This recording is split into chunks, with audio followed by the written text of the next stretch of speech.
ओम शांति। अव्यक्त मुरलियों की श्रृंखला में आज हम प्राण प्यारे बाप दादा के 18/5/69 के मधुर महावाक्य सुन रहे हैं। रूहानी ज्ञान योग की ज्योतिषी। आप सभी ने बुलाया या बाप दादा ने आप सभी को बुलाया है? बाबा ने पूछा कि आप सभी ने बुलाया या बाप दादा ने आप सभी को बुलाया है? किसने किसको बुलाया है? जो बच्चे बाप के कर्तव्य में निमित्त बने हुए हैं, उन्हों को यह बात हर वक्त याद रखनी है कि हमें हर समय हर हालत में एवर रेडी और ऑल राउंड होना है। अगर यह दो बातें सभी में आ जाएं, तो सर्विस का सबूत श्रेष्ठ निकल सकता है। लेकिन नंबरवार पुरुषार्थ अनुसार यह बातें हैं। कौन सी दो बातें? एवर रेडी और ऑल राउंड। बाबा ने कहा अगर आप एवर रेडी और ऑल राउंड हर समय रहेंगे तो सर्विस का श्रेष्ठ सबूत निकाल सकते हैं। आप निमित्त बने हुए बच्चों को यह स्लोगन याद रखना चाहिए कि हम जो कर्म करेंगे मुझे देख और सभी करेंगे। जो कर्म मैं करूंगा मुझे देख सभी करेंगे। ये हर समय याद रखना। हर समय अपने को ऐसा समझो जैसे ड्रामा के स्टेज पर सभी के सामने हम पार्ट बजा रहे हैं। एक होता है अपने आप से रिहर्सल और एक होता है स्टेज पर सभी के सामने पार्ट बजाना। तो स्टेज पर एक्ट करने वाले का अपने ऊपर कितना ध्यान रहता है? एक एक एक्ट पर हर समय अटेंशन रहता है। हाथों पर, पांवों पर, आंखों पर, सभी पर ध्यान रहता है। अगर कोई भी बात नीचे ऊपर होती है तो एक्टर के एक्ट में शोभा नहीं देती। तो ऐसे अपने को समझकर चलना है। हम इस समय स्टेज पर अपनी एक्टिंग कर रहे हैं, ऐसे हर समय समझकर चलना है। 3 मिनट का रिकॉर्ड जब भरते हैं तो कितना ध्यान देते हैं? आप सभी भी अपने 21 जन्मों का रिकॉर्ड भर रहे हो तो भरते समय बहुत ध्यान रखना है। रिकॉर्ड में जरा भी नीचे ऊपर हो जाता है तो वह रिकॉर्ड हमेशा के लिए रद्दी हो जाता है। तुम्हारा भी 21 जन्मों के लिए सतयुगी राजधानी का जो रिकॉर्ड भरता है तो वह रद्द ना हो जाए। रद्द हुआ तो फिर दूर हो जाते हैं। तो यह सोचना चाहिए हमारे हर कर्म के ऊपर सभी की आंख है। हमारे हर कर्म के ऊपर सभी की आंख है। एक्टर्स जब देखते हैं हमको सभी देख रहे हैं तो खास अटेंशन रहता है। कोई देखने वाला नहीं होता है तो अलबेलापन रहता है। तो हमेशा समझना चाहिए हम भले अकेलेपन में कुछ करते हैं तो भी सृष्टि के सामने हैं। सारी सृष्टि की आत्माएं चारों ओर से हमें देख रही हैं। अगर एक एक फूल ऐसा संपूर्ण और सुंदर हो जाए तो इस बगीचे की खुशबू कितनी फैल जाती। लेकिन क्यों नहीं फैलती? उसका कारण क्या? खुशबू के साथ साथ कहां कहां बीच में और भी बात आ जाती है।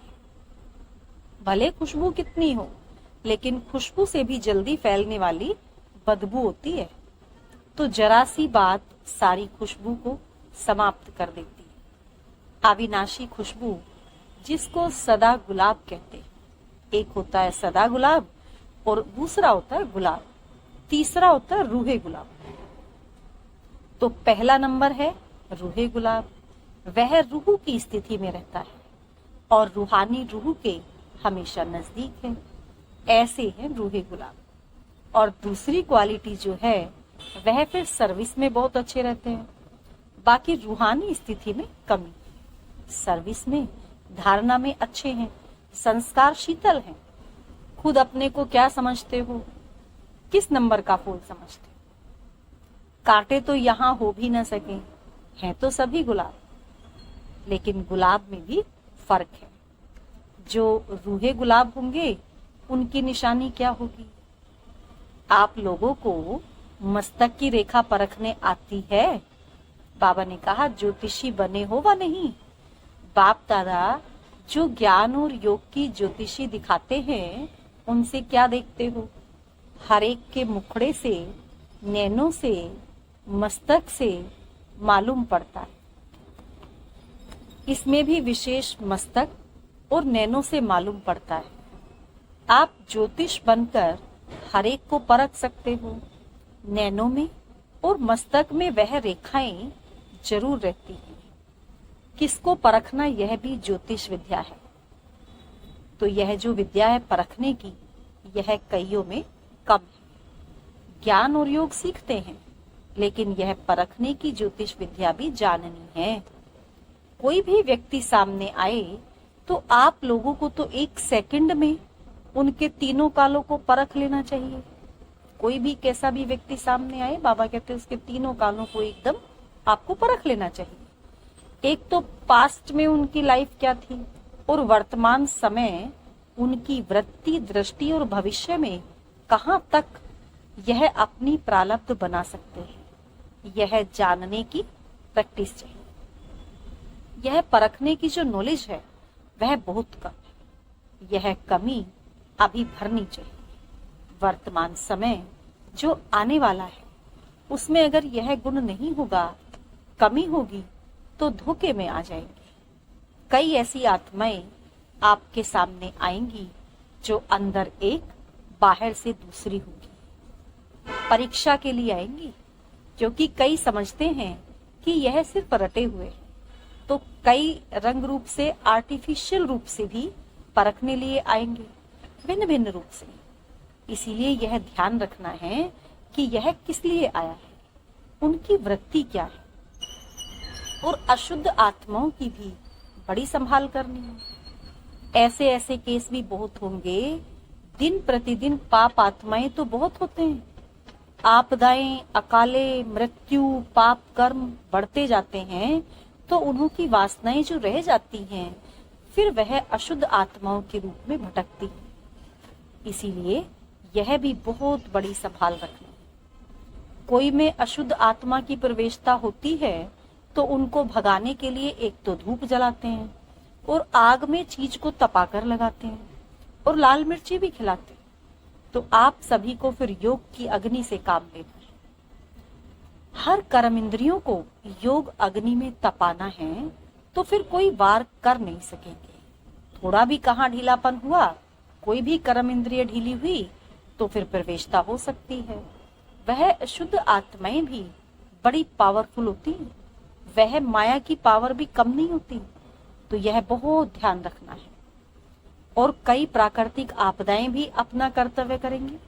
उसका सामना करने के लिए अपने में ईश्वरीय शक्ति धारण करनी है। उस समय स्नेह नहीं रखना है, उस समय शक्ति रूप की आवश्यकता है।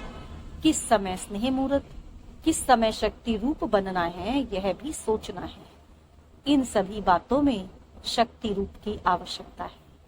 अगर कोई ऐसा आया और उनको ज्यादा स्नेह दिखाया तो कहाँ नुकसान भी हो सकता है। स्नेह बाप दादा और दैवी परिवार से करना है, बाकी सभी से शक्ति रूप से सामना करना है। कई बच्चे गफलत करते हैं जो उन्हों के स्नेह में आ जाते हैं। वह स्नेह फिर वृद्धि होकर कमजोर कर देता है। इसीलिए अब शक्ति रूप की आवश्यकता है। अंतिम नारा भी भारत माता शक्ति अवतार का गायन है। गोपी माता थोड़ी कहते हैं। अब शक्ति रूप का पाठ है। गोपिकाओं का रूप साकार में था, अब अव्यक्त रूप से शक्ति का पाठ है। हर एक जब अपने शक्ति रूप में स्थित होंगे तो इतने सभी की शक्ति मिलाकर कमाल कर दिखाएगी। यादगार रूप में अंतिम चित्र कौन सा दिखाया हुआ है? पहाड़ को अंगुली देने का। अंगुली यह शक्ति की देनी है। इससे ही कलयुगी पहाड़ खत्म होगा। इसमें हर एक की अंगुली की दरकार है। अभी वह अंगुली पूरी रीति नहीं उठाते, उठाते जरूर है, परंतु कोई की कभी सीधी, कोई की कभी टेढ़ी हो जाती है। जब पूरी अंगुली होगी तब प्रभाव निकलेगा। एक जैसे अंगुली देनी है। इस कलयुगी पहाड़ को जल्दी जल्दी अंगुली देकर फिर सतयुगी दुनिया को लाना है। साकार के साथ स्नेह है तो जल्दी जल्दी इस पुरानी दुनिया से चलने की तैयारी करो। बाबा ने कहा अगर साकार मतलब ब्रह्मा बाप से स्नेह है तो जल्दी जल्दी इस पुरानी दुनिया से चलने की तैयारी करो। आप कहेंगे अभी सर्विस कहाँ हुई है, लेकिन सर्विस भी किसके लिए रुकी है? अगर आप हर एक शक्ति रूप में स्थित हो जाओ तो आपके जो भूले भटके भक्त हैं न चाहते हुए भी चुंबक के आगे आ जाएंगे, फिर देरी नहीं लगेगी। अच्छा, ओम शांति।